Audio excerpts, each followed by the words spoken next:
I am going to be reading Gangsta Granny because the first time I tried reading this, I can't actually remember where I got through, and then when I tried reading it the other time, I was silent, basically, and that's not going to happen this time. I'm going to try and read the whole thing. I'm going to start with thank yous. I would like to thank a very few people who helped me with this book. First, the hugely talented Tony Ross with his magical illustrations. Next, Jenny Matragran, the brilliant head of children's books at HarperCollins. Nick Lake, my hard-working editor and friend. The fantastic designers James Stevens and Elron Grant, who worked on the cover and text respectively. The marvelous copy editor Lizzie Riley, Samantha White for her brilliant work publishing my books. The lovely Tanya Brendan Cooper, who produces the audio versions, and of course my very supportive literary agent Paul Stevens at Independent. Most of all, I'd like to thank you kids for reading my books. I am genuinely humbled that you come and meet me at signings, write me letters or send me drawings. I really love telling you your stories. I do hope I can dream up some more. Keep reading, it's good for you. Chapter 1. Cabbagey Water. But Granny is so boring, said Ben. It was a cool Friday evening in November. Unusual, he was slumped in the back of his mum and dad's car. Once again, he was on his way to stay the night at his dreaded Granny's house. All old people are. Don't talk about your Granny like that, said Dad weakly, his fat stomach pushed up against the steering wheel of the family little brown car. I hate spending time with her, protested Ben. Her TV doesn't work. All she wants to do is play Scrabble and stinks of cabbage. In fairness to the boy, she does stink of cabbage, agreed Mum, as she applied some last-minute lip liner. No, you're not helping, wife, mumbled Dad. At worst, my mother has a very slight odour of boiled vegetables. Can't I come with you, pleaded Ben. I love dancing, he lied. It's called ballroom dancing, corrected Dad, and you don't love it, he said, and I quote, I would rather eat my own bogies than watch that rubbish. Now, Ben's mum and dad loved ballroom dancing. Sometimes Ben thought they loved it more than they loved him. There was a TV show on Saturday evenings that Mum and Dad never missed, called Strictly Stars Dancing, where celebrities would be paired up with professional ballroom dancers. In fact, if there was a fire in the house, a Mum could only save either a sparkling gold tapestry once worn by Fabio Flaboni, the skinny tan dancer and heartbeater from Italy, who appeared on every series of the hit TV show, or her only child. Ben thought she would probably go for the shoe. Tonight, his mum and dad were going to an arena to see Strictly Stars dancing live on stage. I don't know why you don't give up on this pipe dream of becoming a plumber, Ben, and think about dancing professionally, said Mum, her lip liner scrolling across her cheek as the car bounced over a particularly bumpy speed bump. Mum had a habit of applying makeup in the car, which meant she often arrived somewhere looking like a clown. Maybe, just maybe, you could end up on Strictly, added Mum excitedly. Because practicing around like this is stupid, said Ben. Mum whimpered a little and reached for our tissue. You're upsetting your mother. Now just be quiet, please, Ben. There's a good boy, replied Dad firmly, as he turned up the volume on the stereo. Picture.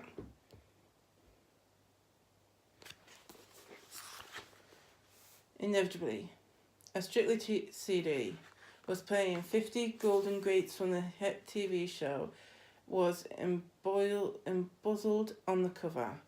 Ben hated the CD, not least because he had heard it a million times.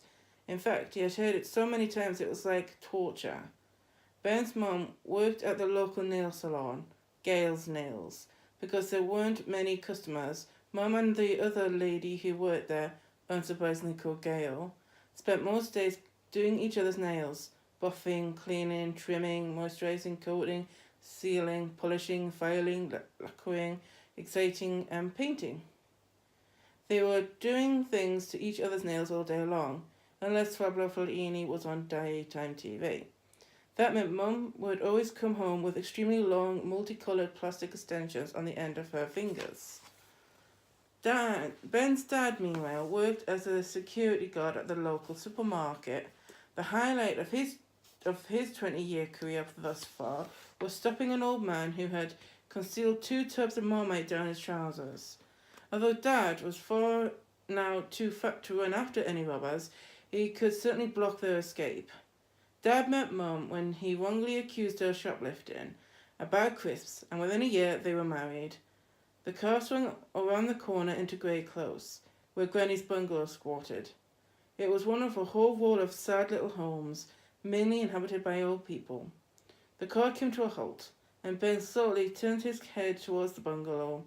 Looking expectantly out of the living room window was Granny, waiting. She was always waiting by the window for him to arrive. How long has she been there, thought Ben, since last week? Ben was her only grandchild, and as far as he knew, no one else ever came to visit. Granny waved and gave Ben a little smile, with his grumpy face just about permitted him to reluctantly return. Right, one of us will pick you up tomorrow morning around 11, said Dad, keeping the engine running. Can't you make it 10? Ben growled Dad. He released the child lock and Ben guiltily pushed the door open and stepped out. Ben didn't need the child lock, of course. He was 11 years old and hardly likely to open the door while the car was driving. He suspected his dad only used it to stop him from driving out of the car when they were on their way to Granny's house. Diving out of the car when they were at Granny's house. Clunk went the door behind him as the engine revved up again. Before he could ring the bell, Granny opened the door. A huge gust of cabbage blasted in Ben's face. It was like a great big slap of smell. She was very much textbook Granny. Thick glasses, white hair, false teeth, hairy chin, hearing aid, mauve cardigan, used tissue tucked up sleeve, a packet of Merriman's close by, smell of cabbage, floral print dress, tan tights and burglary slippers.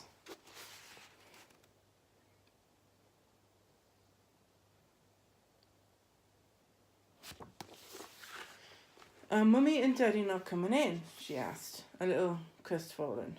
This was one of the things Ben couldn't stand about her. She was always talking to him like he was a baby. Boom, boom, boom! Together, Granny and Ben watched the little brown car race off, leaping over the speed bumps. Mum and Dad didn't like spending time with her any more than Ben did. It was just a convenient place to dump him on a Friday night. No, sorry, Granny, spluttered Ben. Oh, well, come in then, she muttered. Now, I've set up the Scrabble board, and for your tea, I've got your favourite, cabbage soup. Ben's face dropped even further. No, he thought. Chapter 2, A Duck Quacking. Before long, Granny and grandson were sitting opposite each other in deadly silence at the dining room table, just like every single Friday night. When his parents weren't watching Strictly on TV, they were eating curry or going to the movies. Friday night was their date night, and ever since Ben could remember, they had been dropping him off with his granny when they went out. If they weren't going to see Strictly Stars Dancing Live on stage live, they would normally go to the Taj Mahal, the curry house on the high street, not the ancient white marble monument in India, and eat their own body weight in poppadoms. All that could be heard in the bungalow was the ticking of the cabbage clock on the mantelpiece, the clicking of metal spoons against porcelain bowls, and the occasional high-pitched whistle of Granny's faulty hearing aid. It was a device whose purpose seemed to be not so much to aid Granny's deafness, but to cause deafness in others. It was one of the main things that Ben hated about his Granny. The others were, number 1, Granny would always spit in the used tissue she kept up the sleeve of her cardigan and wipe her grandson's face with it. 2, her TV had been broken since 1992, and now it was covered in dust so thick it was like fur. 3, her house was stuffed full of books, and she was always trying to get Ben to read them, even though he loathed reading. Number 4, Granny insisted you wore a heavy winter coat all year round, even on a boiling hot day, otherwise you wouldn't feel the benefit. 5. She reeked of cabbage. Anyone with a cabbage allergy would not be able to come within 10 miles of her.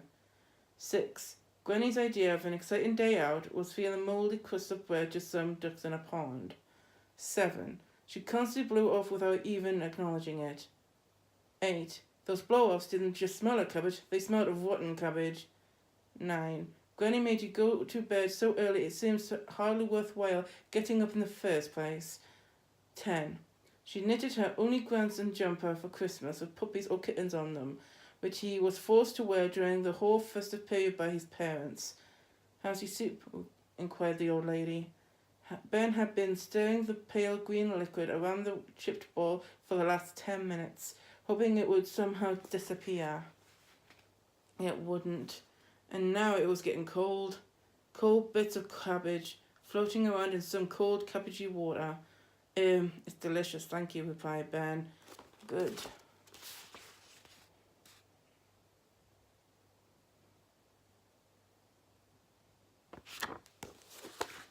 Tick tock, tick tock. Good, said the old lady again. Click, click. Good. Granny seemed to find it as hard to speak to Ben as he did her. Clink, clank, whistle. How's school? She asked. Boring, muttered Ben. I just always ask kids how they are doing at school. The only subject kids absolutely hate talking about. You don't even want to talk about school when you are at school. Oh, said Granny. Tick, tock, clink, clank, whistle, tick, tock. Well, I must check on the oven, said Granny, after the long pause stretched out into an even longer pause. I've got your favourite cabbage pie on the go. She rose slowly from her seat and made her way to the kitchen. She took each step a little bubble of wind puffed out of her saggy bottom. It sounded like a quack quacking. Either she didn't realise or was extremely good at pretending she didn't realise. Ben watched her go and then crept silently across the room. This was difficult because of the piles of books everywhere. Ben's granny loved books and always seemed to have her nose in one. They were stacked on shelves, lined up on windowsills, piled up in corners. Crime novels were her favourite. Books about gangsters, bank robbers, the mafia and the like. Ben wasn't sure that the difference between a gangster and a gangster was, but a gangster seemed much worse. Although Ben hated reading, he loved looking at all the covers of Granny's books. They had fast cars and guns and glamorous ladies, lurdery painted on them, and Ben found it hard to believe his boring old granny of his liked reading stories that looked so thrilling. Why is she obsessed with gangsters? Thought Ben. Gangsters don't live in bungalows. Gangsters don't play Scrabble. Gangsters probably don't smell a cabbage. Ben was a very slow reader, and the teachers at school made him feel stupid because he couldn't keep up. The headmistress had even put him down a year in the hope that he would catch up on his reading. As a result, all his friends were in a different class, and he felt nearly as lonely at school as he did at home, with his parents who only cared about ballroom dancing. Eventually, after a hairy moment where he nearly knocked over a stack of real-life crime books, Ben made it to the pot plant in the corner. He quickly tipped the remainder of his soup into it. The plant looked as if it was already dying, and if it wasn't dead yet. Granny's old cabbage soup was sure to kill it off. Suddenly, Ben heard Granny's bum squeaking again as she made her way into the dining room, so he sped back to the table. He sat there trying to look as innocent as possible, with his empty bowl in front of him and his spoon in hand. I finished my soup, thank you, Granny. It was yummy. That's good, said the old lady, as she tumbled back to the table carrying a saucepan on a tray. I've got plenty more here for you, boy. Smiling, she served him another bowl. Ben gulped in terror. Chapter 3. Plumbing Weekly. I can't find Plumbing Weekly, Raj, said Ben.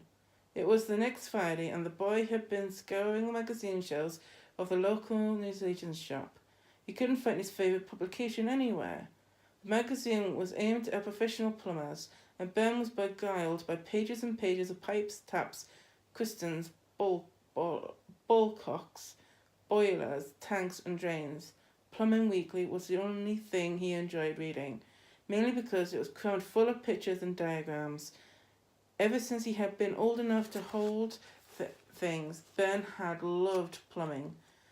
When other children were playing with ducks in the bath, Ben had asked his parents for bits of pipe and made complicated water channeling systems. If a tap broke in the house, he fixed it. If a toilet was blocked, Ben wasn't disgusted, he was ecstatic. Ben's parents didn't approve of him wanting to be a plumber, though. They wanted him to be rich and famous, and to their knowledge, there had never been a rich and famous plumber. Ben was as good with his hands as he was rubbish at reading, and was absolutely fascinated when a plumber came round to fix a leak. He would watch in awe, as a junior doctor might watch a great surgeon at work in an operating theatre. But he always felt like a disappointment to his mum and dad. They desperately wanted him to fulfill their ambition they had never managed, to become a professional ballroom dancer. Ben's mum and dad had discovered their love of ballroom dancing too late to become champions themselves, and to be honest, they seemed to prefer sitting on their bums watching it on TV to actually taking part. As such, Ben tried to keep his passion private, to avoid hurting his mum and dad's feelings. He stashed his copies of Plumbing Weekly under his bed. He had made an arrangement with Raj so that every week the newsagents would keep the plumbing magazine aside for him. Now, though, he couldn't find it anywhere. Ben had searched for the magazine behind Kerrang and Heat, and he even looked underneath a lady. Not an actual lady, I mean the magazine called The Lady. All to no avail. Raj's store was madly messy. But people came from miles away to shop there, as he always brought a smile on their faces. Raj was halfway up a step ladder, putting up Christmas decorations.